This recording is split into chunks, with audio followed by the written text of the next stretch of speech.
मथुरा जी में कंस के कारागृह में, और उसके बाद में गोकुल में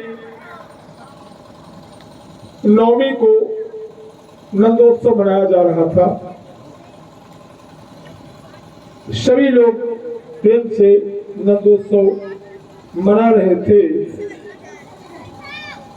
श्री सुखदेव भगवान कहते हैं राजर्षि परीक्षित जी से कि राजन कि नंदा नंदा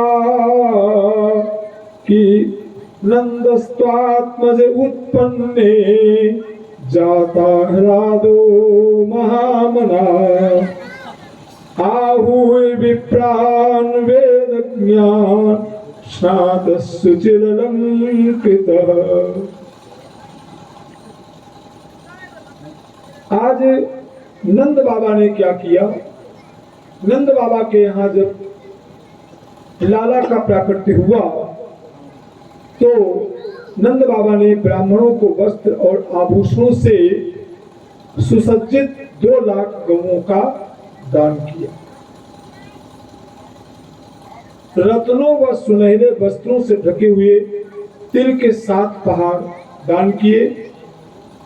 और नंद बाबा इस प्रकार से जो लोग आ रहे हैं उनको बधाइयां लुटा रहे हैं, और यशोदा मैया के पास में जो लोग आ रहे हैं यशोदा मैया उनको बधाइयां लुटा रही हैं।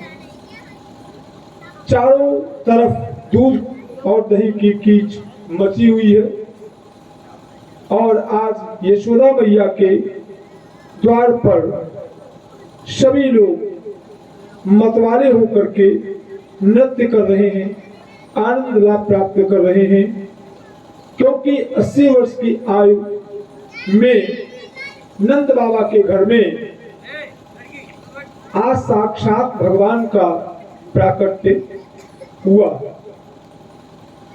और नंद बाबा के कोई लाला नहीं था, और जब लाला का मुख देखा तो बड़ा प्रसन्न हो गए।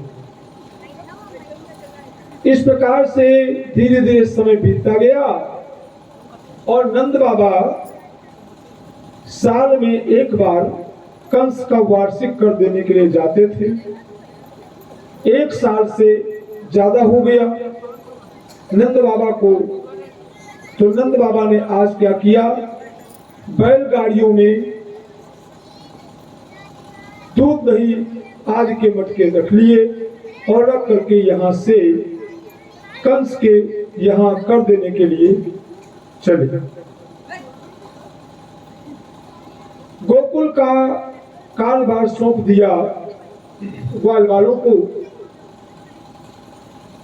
गोपान गोकुल रक्षायाम निरूप्य मथुरांगतः नंदा कंसस्य वार्षिक्यम करंदातुम कुरुद्वः। और गोकुल का कारोबार नंद बाबा ने ग्वाल वालों को सौंप दिया। कंस के यहाँ पहुंच गए और कंस को कर दिया। कर देते हुए वसुदेव जी ने देख लिया। वसुदेव जी ने क्यों देख लिया? अब वसुदेव देवकी जेल के अंदर नहीं है, जेल से बाहर। कब तक जेल में रहे? जब विवाह हुआ वसुदेव देवकी का, विवाह होने के बाद जब कंस अपनी बहन को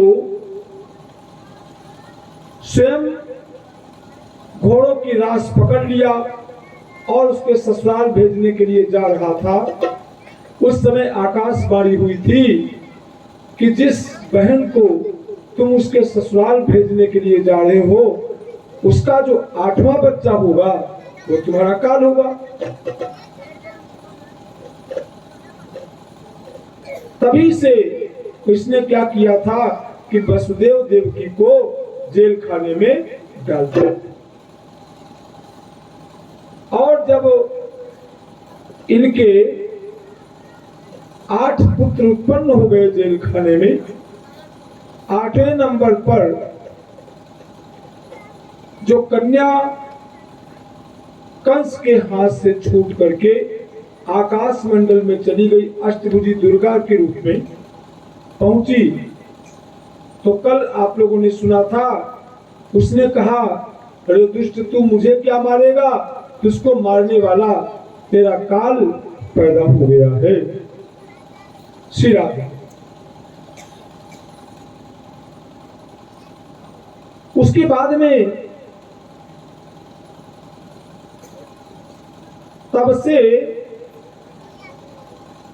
वसुदेव देवकी को जेल खाने से निकाल दिया और तब से ये जेल खाने से बाहर थे। शर्त क्या थी कि तुम अंडर कस्टडी में तो रहोगे, जेल में नहीं रहोगे और इस सीमा से बाहर नहीं जा सकते।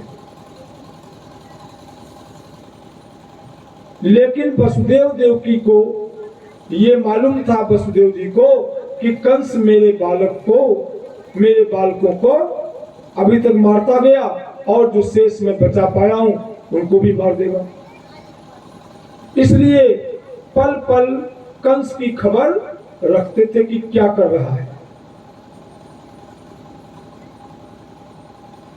जब नंद बाबा कर दे रहे थे तो कर देते हुए देखा, और जब कंस ने एक सभा बुलाई, एक मीटिंग बुलाई और उसमें कहा कि ये बताओ, उस अष्टभुजी दुर्गा ने कहा था कि तुम मुझे क्या मारेगा, तेरा काल पैदा हो गया है, अब मेरे काल को कैसे मारा जा सके।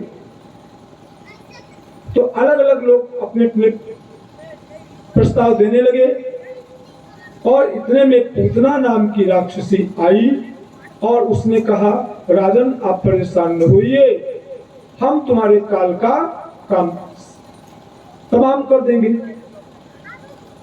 तो आज पूतना यहां से चल करके और जा करके पहुंच गई, चलते चलते गांव गलियों में, देखते देखते गोकुल की गलियों में पहुंच गई।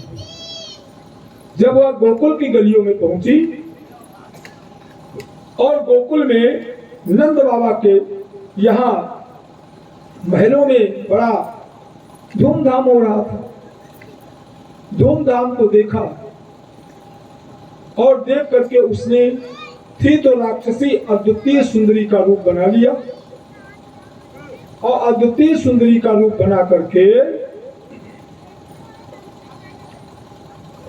पहुंच गई जा करके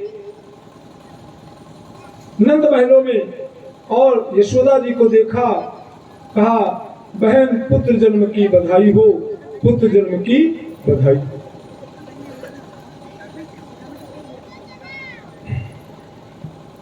और इस प्रकार से आगे चल करके जहां पर भगवान पालने में सो रहे हैं वहां पर पहुंच गई।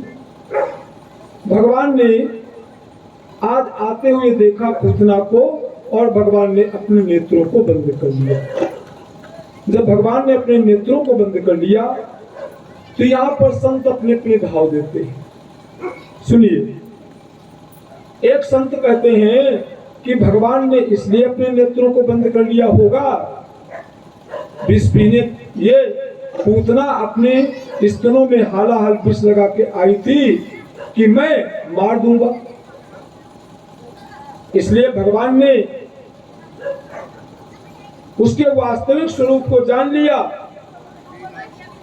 और विष पीना मेरा तो काम नहीं है, ऐसा सोच करके नेत्र बंद कर लिया होगा।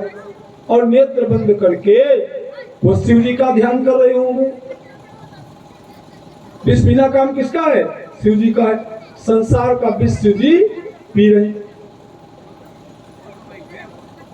तो दूसरे संत ने कहा, दूसरे संत का भाव क्या है? दूसरे संत कहने लगे कि इसलिए आप अपने आंखों को बंद कर लिया होगा कि पूतना आई है भगवान को मारने के लिए, और भगवान यदि अपने नेत्रों को खोले रखेंगे तो तो भगवान के नेत्रों में क्या है? मोहिनी है। जब भगवान के नेत्र और पूतना के नेत्र आपस में मिलेंगे तो हो सकता है उसका भाव बदल जाए, इसलिए बंद कर लिया। तो तरह तरह के भाव संतों ने दिया और उसके बाद में आज पूतना ने भगवान बाल कृष्ण कन्हैया लाल को अपनी गोदी में उठा लिया। अद्वितीय सुंदरी है और उठा करके लेकर के महलों से बाहर निकली और महलों से बाहर निकल करके जो ही बाहर आई उसने बहुत विशाल सा शरीर धारण कर लिया, मानो कि वो बिल्कुल आकाश में लग गई। अपना भयंकर राक्षसी का रूप धारण कर लिया। आप सभी लोगों ने देखा, देख के घबरा गए और इतने में आकाश में वो उड़ चली और विष से सना हुआ स्तन आज मां का कार्य कर रही है, लेकिन कर क्या रही है कि आज विष से सना स्तन उसने भगवान के मुख में लगा दिया। श्री सुखदेव भगवान कहते हैं राजर्षि परीक्षित जी से कि कंसेन प्रहिता घोड़ा पूतना बाल घातिनी शिशूंश्चार निघ्नन्ति पुरग्राम प्रजादिषु। और उसके बाद में श्री सुखदेव भगवान राजर्षि परीक्षित जी से कहते हैं कि राजन, भगवान ने स्तन पान करना चालू कर दिया और ऐसा पकड़ लिया कि आज वो कहती है कि सा मुंच मुंचालमिति प्रभाषिणी निष्पीड्यमाना खिल जीव मर्मणि विवृत्त नेत्रे चरणौ भुजौ मुहुः प्रसन्न गात्रा क्षिपतिरुरोधः सा मुंच मुंचालमिति प्रभाषिणी। अरे छोड़ दे, लेकिन भगवान ने नहीं छोड़ा। 2 बार उसने कहा सा मुंच मुंच, छोड़ दे। भगवान ने नहीं छोड़ा और उसका स्तन पान करते करते उसके प्राणों का ही हरण कर लिया। धड़ाम से धरा पर गिरी, 6 कोस के जितने भी पेड़ से था तहस नहस हो गए और भगवान उसके ऊपर खेल रहे। सीढ़ी लगा करके तुरंत उनको ऊपर से उतारा गया और यशोदा रानी ने झट से अपने लाला को अपनी गोदी में ले लिया और स्तनपान कराने लगी। उसके बाद में लाला को लेकर के जाती है और क्या करती है कि गाय के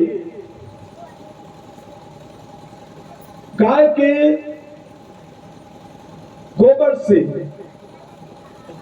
और गाय के गोमूत्र से लाला को स्नान कराती है कि गोमूत्रेण स्नापयित्वा पुनर्गोरज सार्भकम रक्षां चक्रुश्च सकृता द्वादशांगे सुनाम भी। और भगवान का झाड़न